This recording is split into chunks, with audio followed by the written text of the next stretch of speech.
و تعالی نے ارشاد فرمایا کتب علیکم اذا حضر احدکم الموت ان ترک خیرا، تم پر فرض کیا گیا ہے کہ جب تم میں سے کسی کو موت آئے تو اگر وہ کچھ مال چھوڑے تو الوصیۃ للوالدین والاقربین بالمعروف، اپنے ماں باپ اور قریب کے رشتہ داروں کے لیے اچھے طریقے سے وصیت کر جائے۔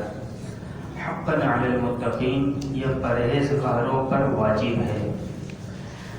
عزیزان گرامی، جب تک اسلام میں میراث کے احکام نہیں آئے تھے تو اس وقت تک مرنے والے پر اپنے مال کے بارے میں وصیت کرنا واجب تھا، کیونکہ اس وقت صرف وصیت کے مطابق ہی مال تقسیم کیا جاتا تھا۔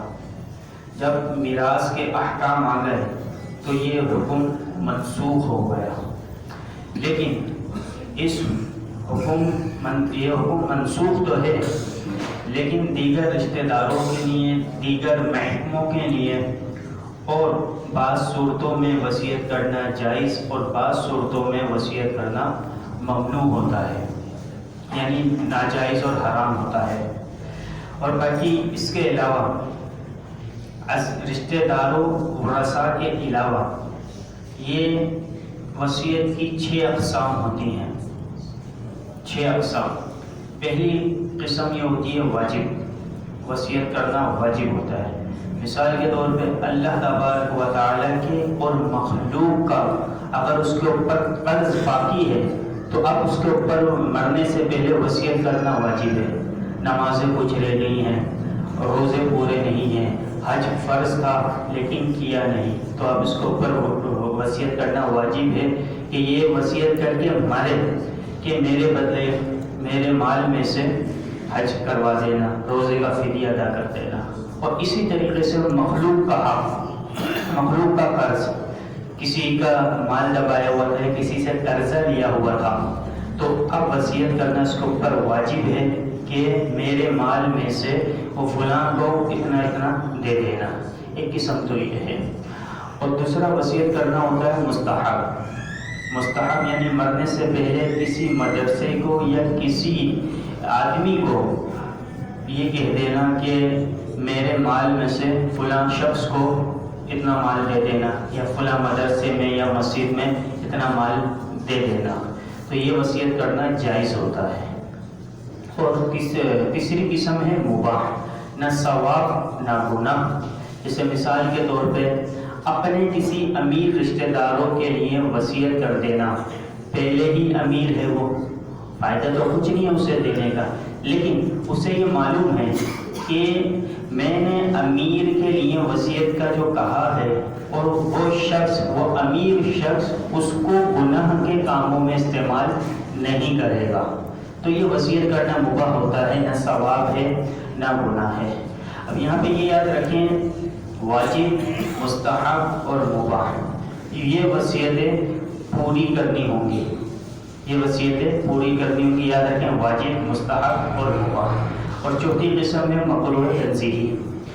آدمی گناہ گار تو نہیں ہوتا لیکن شریعت نے اسے سخت ناپسند کیا ہے، یہ مکروہ تنزیہی کی وصیت ہے۔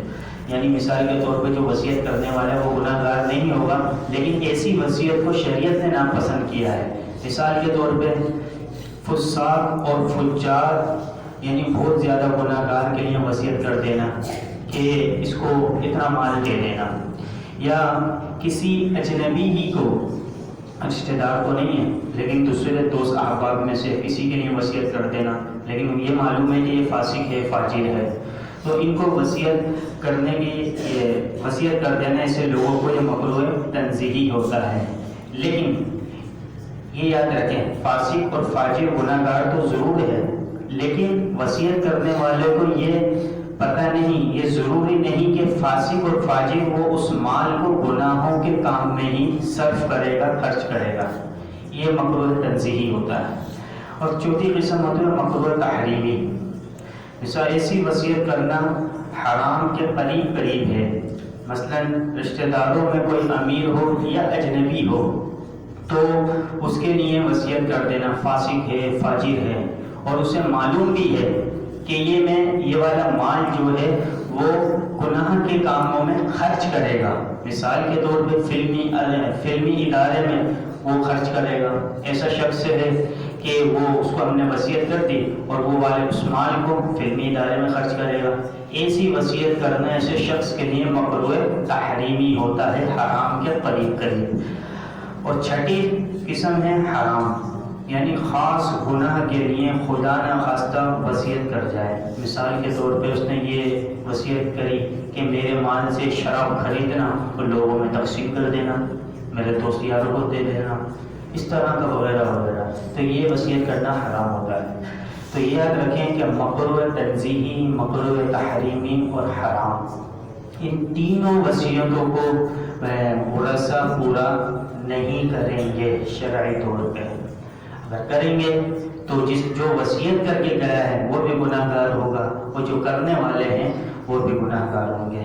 تو یاد رکھیں کہ اللہ تبارک و تعالی نے یہ فرمایا حقا علی المتقین، یہ پرہیزگاروں پر واجب ہے۔ اب کون کون سی وصیتیں ہیں؟ یہ والی واجب، مستحب اور مباح والی۔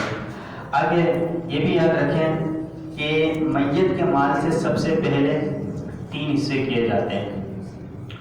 پہلے مال سے اس کے تجہیز و تکفین، اس کا مال نکالا جائے گا، انتظام کیا جائے گا، اور دوسرا اگر کسی کا قرضہ ہو تو اس کا قرضہ لوٹایا جائے گا، اور تیسرا پھر یہ وصیتیں جو پوری کی جائیں گی واجب، مستحب اور مباح والی، یہ تہائی مال کے حصے میں سے وصیت ادا کرنا واجب، مستحب یا مباح ہوتا ہے، تہائی مال۔ اب تہائی مال ہے کیا یہ سمجھیں۔ پھر اگر اس قسم کی کوئی وصیت کی تھی، اب اس مال کے 3 حصے کریں گے۔ پہلے ہم نے میت کے مال کے 3 حصے کیے، پہلے حصے سے تجہیز و تکفین کریں گے، دوسرے حصے سے قرضہ لوٹائیں گے، اب تیسرا حصہ بچا، اب اس تیسرے حصے کے 3 حصے کریں گے، جو اس کا تہائی حصہ ہوگا اس میں وصیت پوری کی جائے گی۔ اگر مثال کے طور پہ وہ مال پورا ہو جاتا ہے تو اب ورثاء کے اوپر واجب یا فرض نہیں کہ وہ اپنے پاس سے اس میں سے پیسے ملا کر اس کی وصیت کو پورا کریں۔ اگر مال ختم ہو جاتا ہے تو اس کی وصیت وہی روک دی جائے گی۔ اگر ورثاء چاہتے ہیں کہ ہم اس کی وصیت کو پورا کر دیں، اپنی مرضی سے اگر وہ مال ملا کر وصیت پورا کرنا چاہیں، یہ وہ کر سکتے ہیں۔ تہائی نبی کریم صلی اللہ تعالی علیہ وسلم نے ارشاد فرمایا وصیت مال کے تہائی حصے میں ہے، اور تہائی بہت زیادہ ہے۔ اسی طرح یہ بھی یاد رکھیں کہ اگر مال کثیر ہو تو وصیت کرنا افضل ہے، اور اگر مال قلیل ہو تو وصیت نہ کرنا افضل ہے۔ یوں ہی وصیت کرنے کی صورت میں تہائی سے کم ہی کرنا افضل ہے۔ اب وہ میت کو پتہ ہے، مرنے والے جو مر رہا ہے اس کو پتہ ہے کہ میرے پاس اتنا نہیں ہے بینک بیلنس، اور پھر ورثاء پر یا اپنی اولاد پر یا اپنے رشتہ داروں پر اتنا بڑا بوجھ ڈال کر چلا جائے، اتنے لاکھوں روپے مدرسے میں لگا دینا، یا کسی ادارے میں یا ویلفیئر میں دے دینا، یا فلاں کو دے دینا۔ اب مال تو ہے نہیں، اب پتہ ہے کہ اگر اس کا حصہ تقسیم کیا جائے گا تو اتنا پیسہ ملنا نہیں ہے۔ تو شریعت ہماری بہت آسان ہے، سہل ہے، احکام بڑے آسان ہے، رب تعالیٰ نے ہمارے ساتھ بڑی آسانیاں فرمائی ہیں۔ شرعی طور پہ اس کو وصیت، اگر مال زیادہ ہے تو کرے جتنی وصیت کرنی ہے، قلیل ہے تو افضل یہ ہے کہ تھوڑے سے مال کی کرے، اگر تھوڑا سا ہی مال ہے تو وصیت ہی نہ کرے۔ آگے اللہ تبارک و تعالی نے فرمایا فَمَنْ بَدَّلَهُ بَعْدَ مَا سَمِعَهُ فَإِنَّمَا إِثْمُهُ عَلَى الَّذِينَ يُبَدِّلُونَ، پھر جو وصیت کو سننے کے بعد اسے تبدیل کرتے تو اس کا گناہ ان بدلنے والوں پر ہی ہے۔ ان اللہ سمیع علیم، بے شک اللہ تبارک و تعالی سننے والا اور جاننے والا ہے۔ یہاں پہ یاد رکھیں کہ وصیت کرنے والا اب یہ اپنی ہی حیات میں، مثال کے طور پہ یہ کہا کہ فلاں اس نے میرے بیٹے کو اتنا دے دینا، حیات میں کہہ دیا، اب مرنے سے پہلے اس وصیت کرنے والے نے اس بیٹے سے اپنا مال واپسی لے لیا، یا یہ وصیت کر دی کہ میرے مرنے کے بعد اس کو اتنا نہیں دینا، تبدیل کر دی وصیت، تو اپنی حیات میں تو بندہ تبدیل کر سکتا ہے۔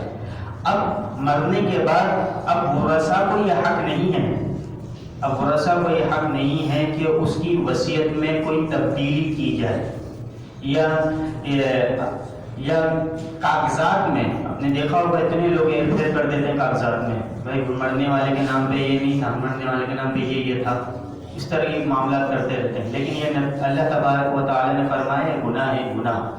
اگر کوئی وصیت میں تبدیلی کرتا ہے، ورثہ کریں، اس کی خود کی اپنی اولاد کرے یا بیوی بچے کریں تو یہ گناہ ہے. اور کوئی جانے نہ جانے لیکن رب تعالی نے فرمایا ان اللہ سمیع علیم، بے شک تیرا جو رب ہے نا وہ سننے والا بھی ہے اور جاننے والا بھی ہے. آگے فرمایا فمن خاف من موص جنفا او اثما فاصلح بینہم فلا اثم علیہ ان اللہ غفور رحیم. پھر جس کو وصیت کرنے والے کی طرف سے جانبداری یا گناہ کا اندیشہ ہو تو وہ ان کے درمیان صلح کرا دے تو اس پر کچھ گناہ نہیں، بے شک اللہ تبارک و تعالی گناہ بخشنے والا مہربان ہے. مثال کے طور پہ وصیت کرنے والا شریعت سے بہت دور ہے. اگر اس نے ایسی وصیت کر دی کہ کسی کی زیادتی ہو رہی ہے، کسی پر زیادتی ہو رہی ہے، کسی کو کم دیا کسی کو زیادہ دیا، یا ایسی وصیت کر گیا کہ اس کے مرنے کے بعد اتنا مال نہیں ہے کہ لوگوں میں یا رشتہ داروں میں یا اس کی اولاد میں تقسیم صحیح نہیں ہوگا، تو پھر اس مسئلے کو ورثہ یا کوئی حاکم ہے تو حاکم یا کسی عالم یا مفتی کے پاس اس شخص کو لے کر آئیں.